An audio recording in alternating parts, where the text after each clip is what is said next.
آج کے دن کی مناسبت سے چند ضروری باتیں قرآن مجید کی جو آیت کریمہ تلاوت کرنے کا شرف حاصل کیا، اس کا تعلق سورہ بقرہ 12 نمبر 1 کے ساتھ ہے۔ اللہ تعالیٰ نے اپنے دو نبیوں کا ذکر فرمایا، سیدنا ابراہیم علیہ السلام اور سیدنا اسماعیل علیہ السلام۔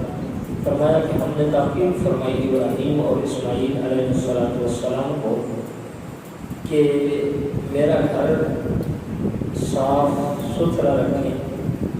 طواف کرنے والوں کے لیے اور اعتکاف کرنے والوں کے لیے، رکوع اور سجود کرنے والوں کے لیے۔ اس آیہ کریمہ میں اللہ تعالیٰ نے اپنے دو نبیوں کو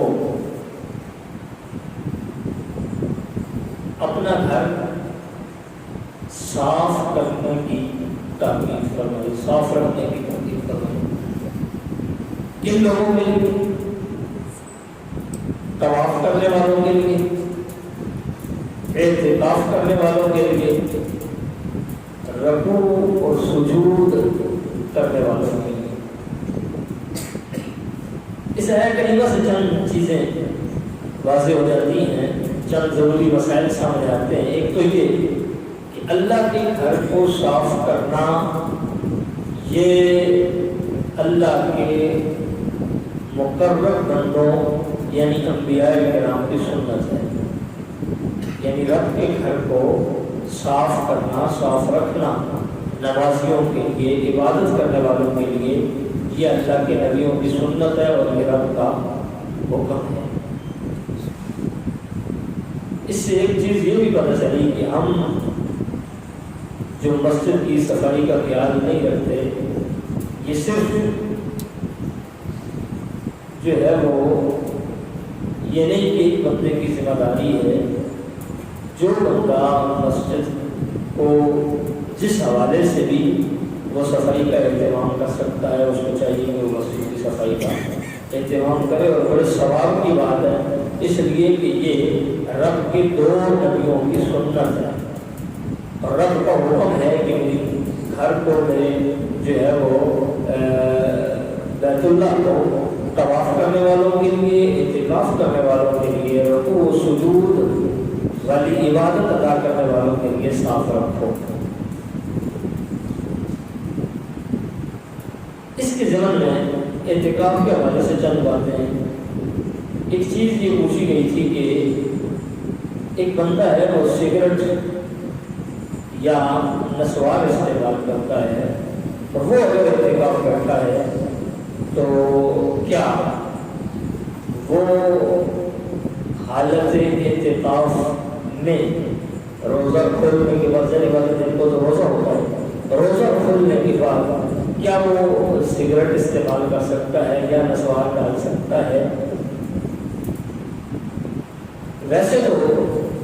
شرعی طور پر سگریٹ پینے میں یا نسوار ڈالنے میں کوئی ممانعت نہیں ہے، لیکن جو بندہ اعتکاف بیٹھا ہو وہ مسجد میں موجود ہوتا ہے، اور نسوار کی یا سگریٹ کی ان کی ایک مخصوص بدبو ہے۔ سگریٹ پینے والا بندہ جب سگریٹ پیتا ہے تو کم از کم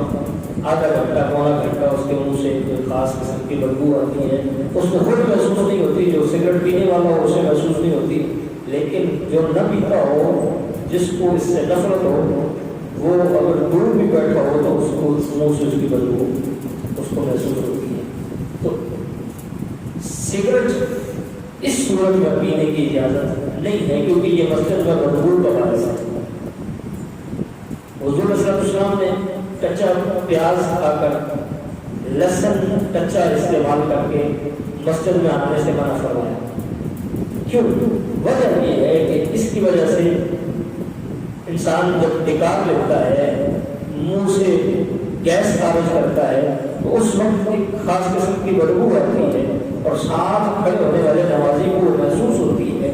تو اس لیے اس وجہ سے نمازیوں کو تکلیف کی بچانے کے خاطر یہ چیز جو ہے وہ منع کر دی گئی۔ تو جب وہ منع ہے تو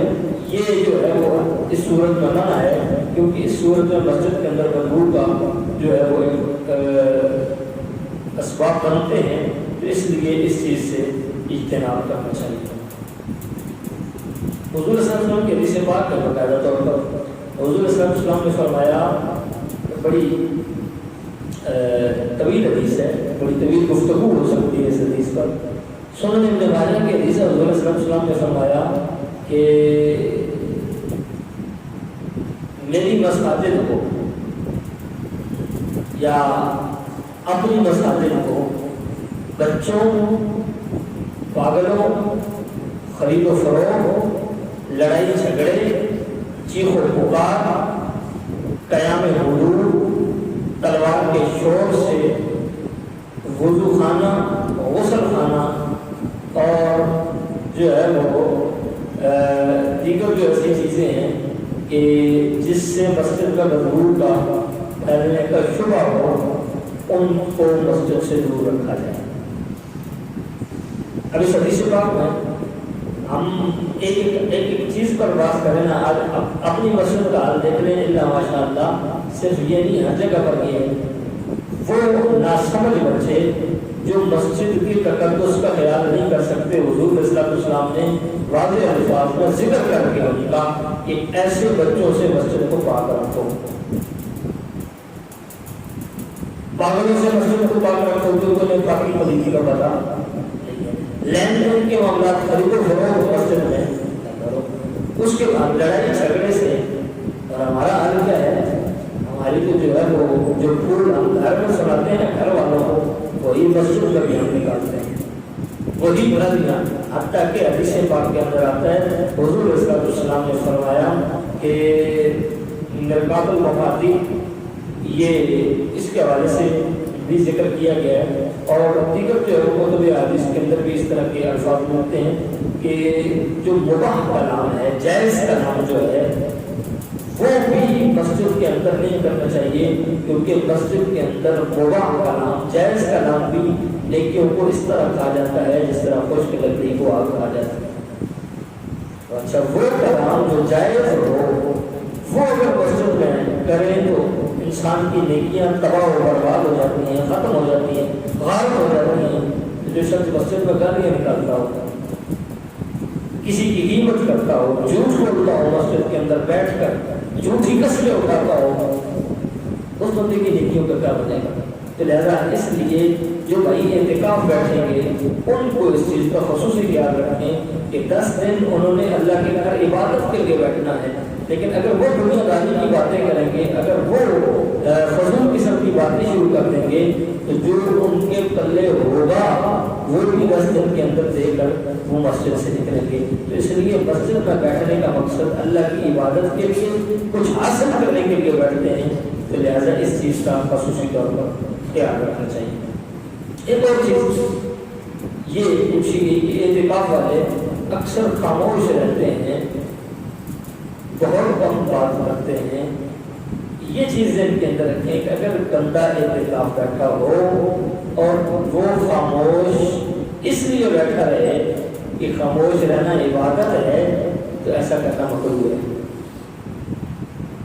خاموشی عبادت سمجھ کر مسجد میں اختیار کرنا یہ مکروہ ہے۔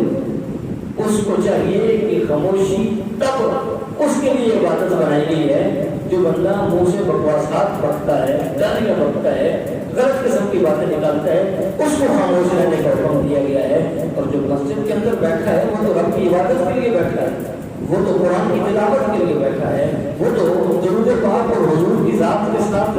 جو ہے وہ والہانہ محبت کے لیے بیٹھا ہے، تو اس کا خاموش رہنا فقہاء کرام فرماتے ہیں بلا ضرورت یہ مکروہ ہے۔ اس کو چاہیے کہ قرآن کی تلاوت کرے، درود پاک پڑھے، احادیث رسول پڑھے، سنے، بیان کرے،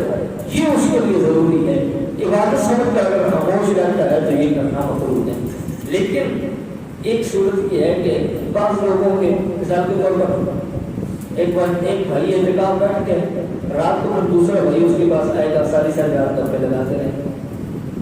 ایک دوست بیٹھا ہوا ہے، 4 دوست اور مسجد میں آ جائیں گے، اس کے ساتھ گپے لگائیں گے۔ تو یہ وہ چیز ذہن کے اندر رکھیں جو ملا علی قاری نے مرقات المفاتیح کا بیان کی کہ مسجد میں جو جائز گفتگو ہے، ناجائز نہیں،